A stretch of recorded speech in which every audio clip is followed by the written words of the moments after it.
دا آخري روجي ماښام لا نغو پکټ کې ناستو مخفه غوندې وم ځان راته داسې ښکارېده ملګرو لکه چې ورک د قافلې نه یمه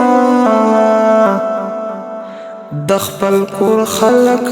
راته هم حیران وو په دې سوچونو کې ډوب شوی ومه چې ناګهانه لس کلن بچی مې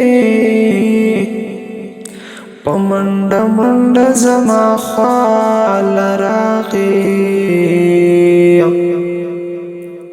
ما ته یې وی بابا خبرې کنه ما ته ملګرو یو خبره وکړه ما ته یې وی چې سبا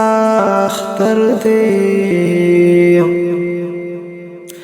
یو ویل مالا پلار جامې اغستې بل ویل مالا پلار سپلې اغستې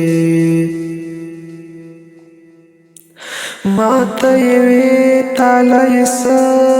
اغستې بابا زه هم نوې جامې خوښوم بابا زه هم نوې پیزار خوښوم ولې مونږ حق د سیالې نه لرو څه ما ورته وی زما نیاز بنا بچې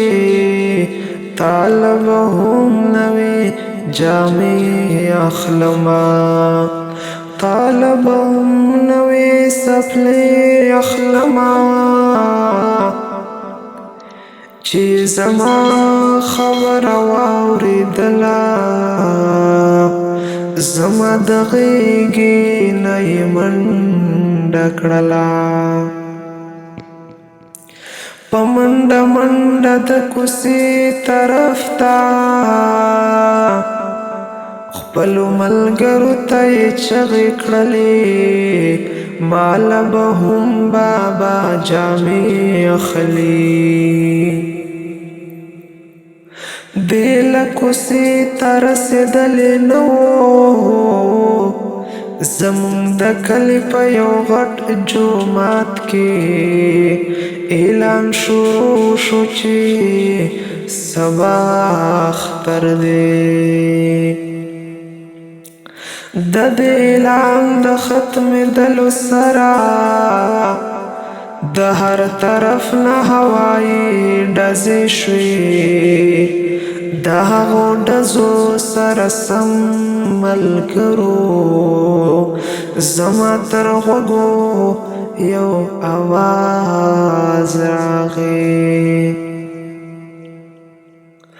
بابا را منډه کړه چا وویشتمه مخ پې بیا بلخ پې کوڅې ته منډه چې مې د کور دروازې خلاصې کړلې